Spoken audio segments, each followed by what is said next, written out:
नमस्कार।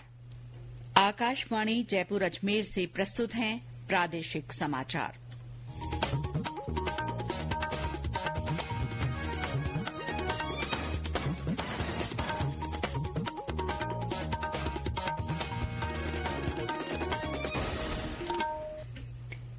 मुख्य समाचार। राष्ट्रीय जनतांत्रिक गठबंधन एनडीए ने सर्वसम्मति से नरेंद्र मोदी को अपना नेता चुना। भारतीय जनता पार्टी के वरिष्ठ नेता नरेंद्र मोदी रविवार को तीसरी बार प्रधानमंत्री पद की शपथ लेंगे। शपथ ग्रहण समारोह राष्ट्रपति भवन में शाम 6 बजे आयोजित किया जाएगा। रिजर्व बैंक ने द्विमासिक मौद्रिक नीति समीक्षा में रेपो दर 6.5% पर रखने का फैसला लिया। और चिकित्सा और स्वास्थ्य मंत्री गजेंद्र सिंह खींवसर ने प्रसिद्ध मसाला कंपनियों के असुरक्षित पाए गए मसालों को तत्काल प्रभाव से सीज किए जाने के निर्देश दिए।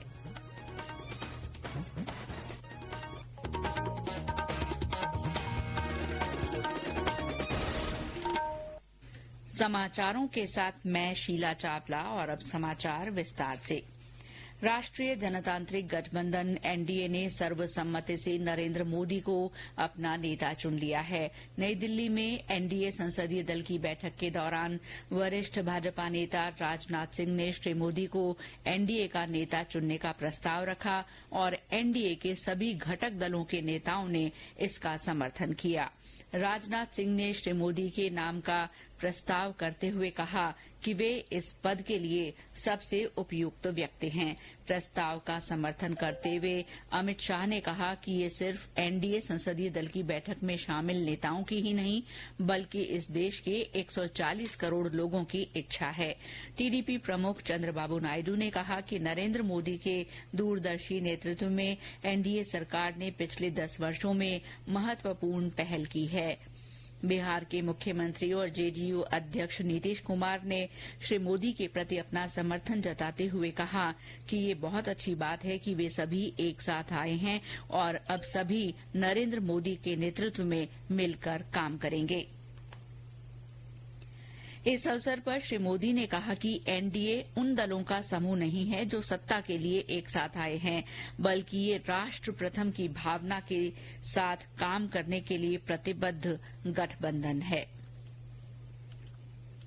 एनडीए को करीब करीब 3 दशक हो चुके हैं। विविधता से भरे हुए अपनी लोकतांत्रिक और सामाजिक रचना के बीच में ये 3 दशक की यात्रा एक बहुत बड़ी मजबूती का संदेश। और मैं आज बड़े गर्व के साथ कहता हूं, एक समय वो था कि संगठन के कार्यकर्ता के रूप में इस अलायंस का हिस्सा था और आज सदन में बैठ करके आपके साथ काम करते करते ये सबसे सफल अलायंस है।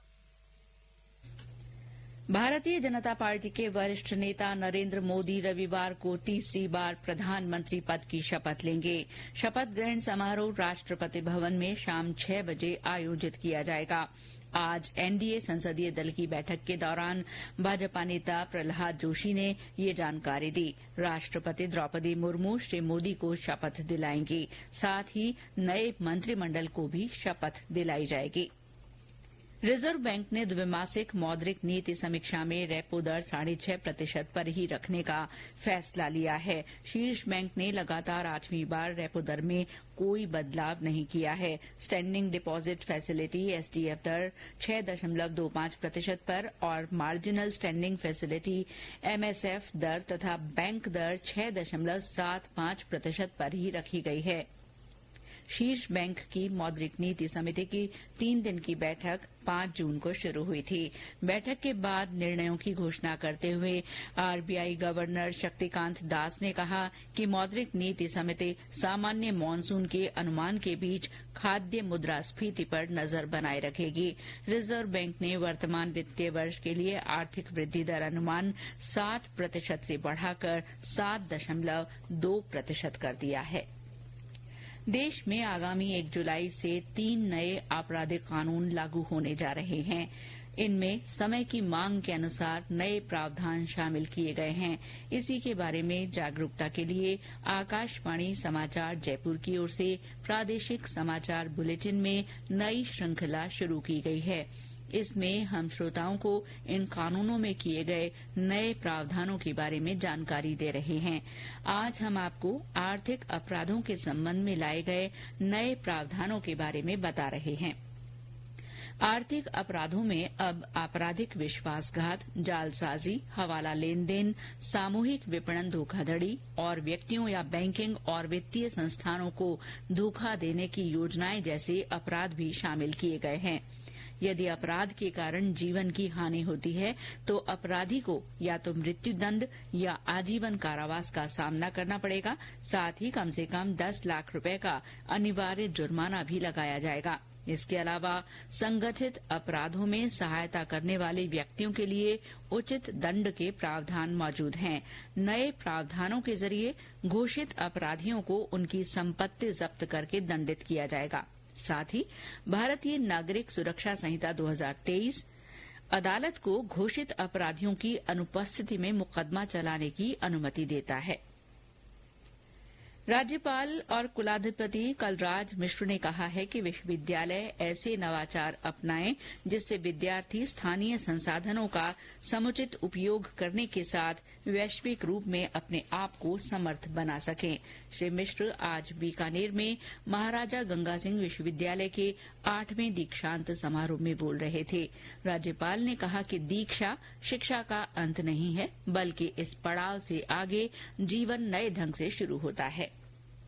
नई शिक्षा नीति की जो बड़ी विशेषता ये है कि अब बृहद स्तर पर विद्यार्थी और समाज के बीच संबंध बनाने से जुड़ी है। अभी तक यह हो रहा है विद्यार्थी शिक्षा अर्जित करता है, परंतु उसका उपयोग भविष्य में कैसे होगा इस पर चिंतन नहीं है।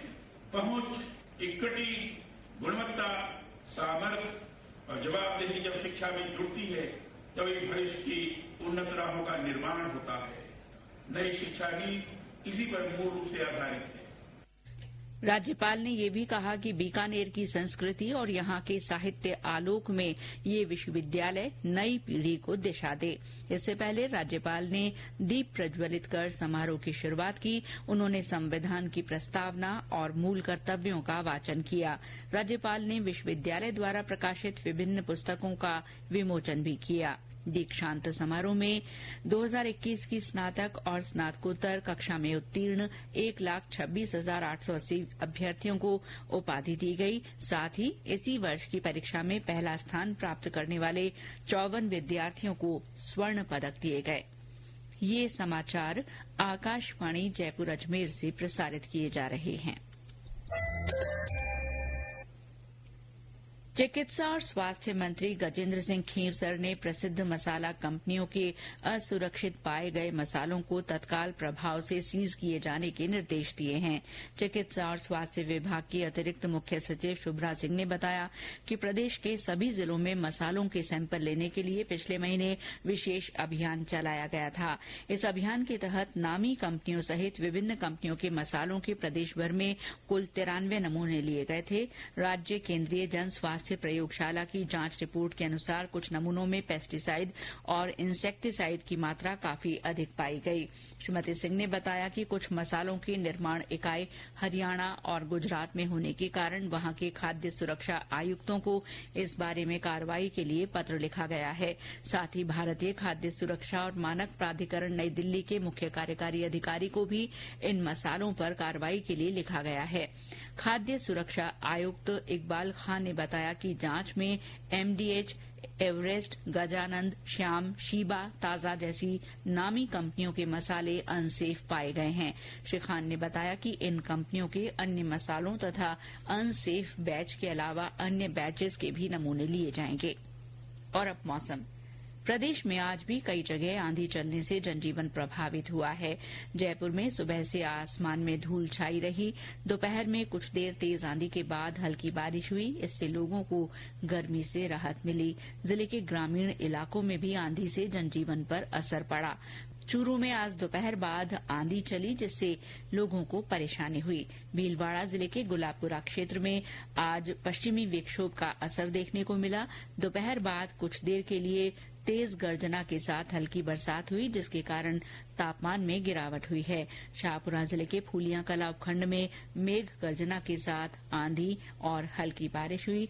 जोधपुर ग्रामीण और टोंक जिले में भी आंधी बारिश के हालात रहे। पाली में कई दिनों से लगातार गर्मी बढ़ रही है। गर्मी से बचाव के लिए मंडिया रोड स्थित पेट्रोल पंप पर आमजन के लिए फव्वारे लगाए गए हैं। साथ ही समाजसेवियों द्वारा राहगीरों को कैरी की छाछ पिलाई जा रही है। झालावाड़ के कालीसिंध थर्मल पावर प्लांट में एक यूनिट का बॉयलर फट जाने से बड़ा हादसा हो गया। पुलिस और जिला प्रशासन, चिकित्सा और स्वास्थ्य विभाग, नगर परिषद, नगर पालिका झालरापाटन की करीब 1 दर्जन दमकलें थर्मल परियोजना स्थल पर तुरंत पहुंच गए। बाद में प्रशासन ने बताया कि ये मॉक ड्रिल था और इसमें सभी विभागों की कार्यक्षमता सही पाई गई। विकसित राजस्थान 2047 के संबंध में दौसा में कार्यशाला का आयोजन किया गया। इस कार्यशाला में जिले के 100 प्रगतिशील किसानों ने भाग लिया। कार्यशाला में कृषि उद्यान, पशुपालन, सहकारिता, डेयरी और कृषि विपणन विभाग के अधिकारी मौजूद रहे।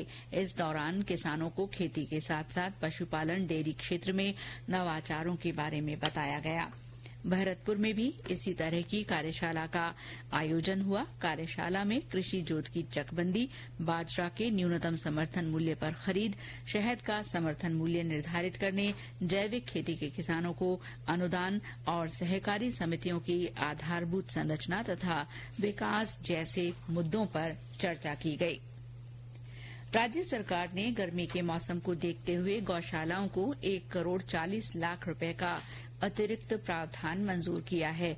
इस राशि से गौशालाओं में पानी की अतिरिक्त सप्लाई, खाद्य आपूर्ति और छाया की व्यवस्था की जा सकेगी। गौपालन विभाग की निदेशक शालिनी माथुर ने अजमेर में ये जानकारी दी। उन्होंने जिले की पुष्कर घाटी, लोहारगल और नारेली गौशाला का निरीक्षण किया। इस दौरान पशुपालन उप निदेशक ने बताया कि जिले में 36 गौशालाओं को अनुदान दिया जा रहा है। उधर पाली जिले में कुल 254 गौशालाओं का सर्वे किया गया है। इनमें 88,000 से ज्यादा गौवंश संधारित है। राज्य सरकार द्वारा छोटे गौवंश के लिए 20 रुपए और बड़े गौवंश के लिए 40 रुपए रोजाना की दर से चारा पानी के लिए भुगतान किया जा रहा है। और अंत में मुख्य समाचार एक बार फिर। राष्ट्रीय जनतांत्रिक गठबंधन एनडीए ने सर्वसम्मति से नरेंद्र मोदी को अपना नेता चुना। भारतीय जनता पार्टी के वरिष्ठ नेता नरेंद्र मोदी रविवार को तीसरी बार प्रधानमंत्री पद की शपथ लेंगे। रिजर्व बैंक ने द्विमासिक मौद्रिक नीति समीक्षा में रेपो दर 6.5% पर ही रखने का फैसला लिया है। और चिकित्सा और स्वास्थ्य मंत्री गजेंद्र सिंह खींवसर ने प्रसिद्ध मसाला कंपनियों के असुरक्षित पाए गए मसालों को तत्काल प्रभाव से सीज किए जाने के निर्देश दिए हैं। इसके साथ ही प्रादेशिक समाचार बुलेटिन समाप्त हुआ। नमस्कार।